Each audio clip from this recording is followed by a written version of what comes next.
Hello guys, welcome to my YouTube channel. My name is Harjeet Kaur. हम कर रहे थे केमिस्ट्री के ऑब्जेक्टिव क्वेश्चंस, जिसमें हमारा टॉपिक चल रहा था सरफेस केमिस्ट्री।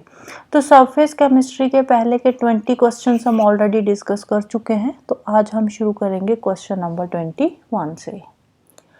तो क्वेश्चन है, dialysis can separate which of the following in addition to glucose from the human blood. Dialysis में ह्यूमन ब्लड से एक तो ग्लूकोज को सेपरेट किया जाता है, दूसरा प्रोटीन को सेपरेट किया जाता है। एक ग्लूकोज और दूसरा protein, right. Next, when few typical solutes are separated by a particular selective membrane. जैसे हमने देखा था कि सिलेक्टिव कोई भी हो सकती है, पार्चमेंट पेपर हो गया या फिर कोई भी सिलेक्टिव मेम्ब्रेन जैसे सेलोफेन मेम्ब्रेन हो गई।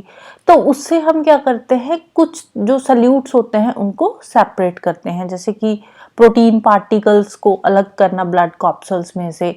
तो अब ये जो प्रोसेस होता है जिसमें हम एक पर्टिकुलर मेम्ब्रेन जैसे सेलोफेन मेम्ब्रेन हो गई, तो उसके थ्रू हम सल्यूट पार्टिकल्स को अलग करते हैं, जैसे ब्लड कैप्सूल्स में से हम प्रोटीन पार्टिकल्स को अलग करते हैं।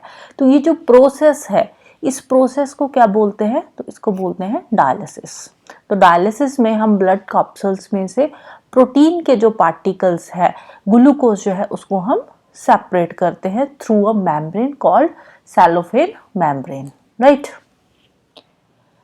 नेक्स्ट है, colloidal solution are not purified bye.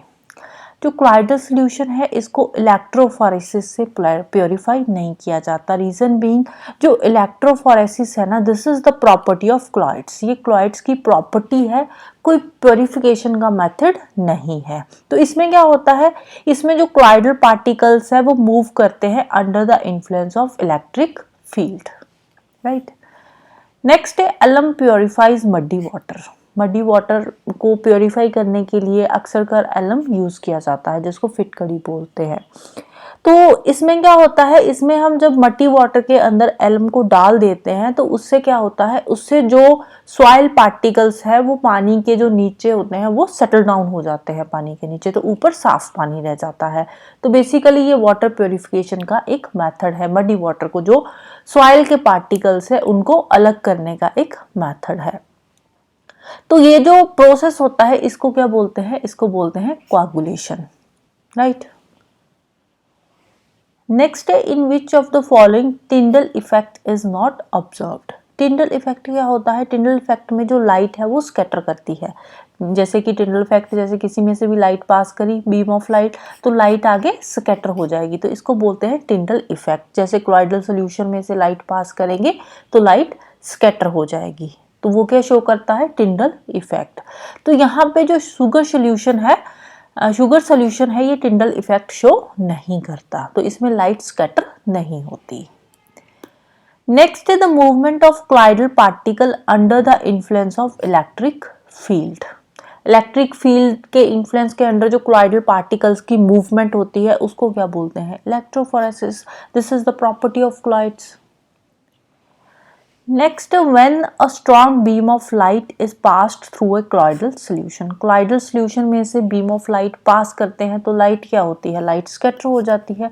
क्लॉइडल solution के केस में लाइट स्कैटर हो जाती है, तो क्या शो करता है ये, तो ये शो करता है टिंडल इफेक्ट। क्या शो करता है, Tyndall effect. Next is scattering of light takes place in. Light की स्कैटरिंग क्लॉइडल सॉल्यूशन के अंदर होती है। नेक्स्ट है, which of the following colloidal solution is commonly used as a germ killer. Germ killer कौन से क्लॉइडल सॉल्यूशन को use किया जाता है, तो जो क्लॉइडल सल्फर होता है उसको यूज किया जाता है as a germ killer. Reason being, जो क्लॉइडल सल्फर है इसकी एब्जॉर्प्शन ज्यादा होती है, इसकी एब्जॉर्प्शन ज्यादा होती है। एब्जॉर्प्शन के केस में क्या होता है, जो पार्टिकल्स है वो सरफेस पे स्टिक कर जाते हैं, तो इसको बेसिकली यूज किया जाता है स्किन डिजीजेस वगैरह के लिए। जो स्किन डिजीजेस होती है तो उसके लिए यूज किया जाता है क्लॉइडल सल्फर को। नेक्स्ट है, colloidal solution commonly used in the treatment of eye disease. Eye disease के ट्रीटमेंट के लिए कौन सा यूज होता है, क्लॉइडल सिल्वर यूज होता है आई ट्रीटमेंट के लिए। नेक्स्ट है, the bleeding of a wound is stopped by the application of ferric chloride. अब जब कहीं पे भी चोट लगती है, वुंड होता है, तो उसमें से ब्लीडिंग होती है, तो उस पर अगर हम फेरिक क्लोराइड यूज करेंगे तो जो ब्लीडिंग है जल्दी रुक जाती है। क्या क्यों रुकती है? क्योंकि जो फेरिक क्लोराइड है उसमें क्या होता है, उसको लगाने से, उसको अप्लाई करने से जो ब्लड है वो कोगुलेट हो जाता है और ब्लड वेसल्स सील हो जाती है, जिसकी वजह से जो ब्लीडिंग है वो रुक जाती है। नेक्स्ट है medicine are more effective if they are used in. तो मेडिसिन को अगर हम क्लाइडल स्टेट में यूज करेंगे तो वो ज्यादा इफेक्टिव होएगी। रीजन बीइंग कि क्लाइडल स्टेट में क्या होगी, जो मेडिसिन होगी वो इजीली असिमिलेट होएगी तो अब्सॉर्ब हो जाएगी, उसके बाद डाइजेस्ट हो जाएगी। इजीली डाइजेस्ट होएगी तो इट मीन्स वो ज्यादा असर करेगी, ज्यादा इफेक्टिव होएगी। नेक्स्ट है artificial rain is caused by spraying. Rain क्यों होती है? जो नॉर्मल रेन होती है, रेन तब होती है जब ऑपोजिटली चार्ज्ड क्लाउड्स मीट करते हैं, एक पॉजिटिव चार्ज और negative charge oppositely charged clouds meet करते हैं। जैसे यहाँ पे एक क्लाउड है पॉजिटिवली चार्ज्ड है, तो इसके साथ यहाँ पे नेगेटिव क्लाउड आ गए, तो दोनों जब आपस में मिलेंगे तो क्या हो जाएगी? बारिश होगी, रेन होगी। तो आर्टिफिशियल रेन अगर करवानी है तो उससे हम किस चीज का स्प्रे करेंगे? जो अपोजिट चार्ज क्लाइडल डस्ट होगा उसकी हम क्लाइड्स के ऊपर स्प्रे करेंगे तो आर्टिफिशियल रेन अकर होगी। नेक्स्ट है which of the following colloidal solution is used in photography. Photography में कौन सा क्लाइडल सोल्यूशन यूज होता है? तो इसमें यूज होता है क्लाइडल सिल्वर ब्रोमाइड। कौन सा यूज होता है? Silver bromide. नेक्स्ट है cod liver is an example of. Cod liver water in oil emulsion की एग्जाम्पल है, जिसमें वाटर डिस्पर्स्ड फेज में होता है एंड ऑयल डिस्पर्स्ड मीडियम में होता है। नेक्स्ट है milk is an example of. Milk किसकी एग्जाम्पल है? ऑयल इन वाटर इमल्शन की। इमल्शन क्या होता है? इमल्शन होता है जब दो लिक्विड्स आपस में मिलते हैं, तो यहाँ पे वाटर ऑयल दोनों लिक्विड ही है, तो दो लिक्विड्स जब आपस में मिलते हैं तो उसको बोलते हैं इमल्शन। नेक्स्ट है the process of separating of cream from milk. Cream को मिल्क से अलग करने का जो प्रोसेस है उसको बोलते हैं डिमल्सिफिकेशन। डिमल्सिफिकेशन में सॉलिड को हम अलग कर रहे हैं लिक्विड से। तो इसमें क्या होता है, इसमें हम जो क्रीम को अलग कर रहे हैं मिल्क से, तो उसमें हम अलग अलग टेक्निक्स यूज करेंगे, फ्रीजिंग या फिर बॉइलिंग करेंगे या फिर सेंट्रीफ्यूगेशन होगी। सेंट्रीफ्यूगेशन में क्या होता है, जैसे कि कोई भी हमने हैंड ब्लेंडर वगैरह घर पे यूज करते हैं, तो उसमें क्या होता है, जो फोर्स होती है वो टुवर्ड्स द सेंटर लगती है।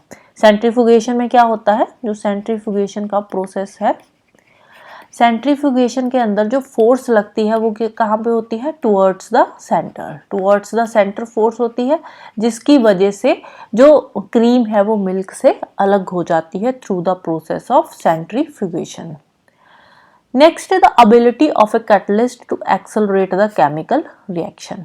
केमिकल रिएक्शन को एक्सेलरेट करने के लिए जो कैटलिस्ट की एबिलिटी होती है उसको क्या बोलते हैं?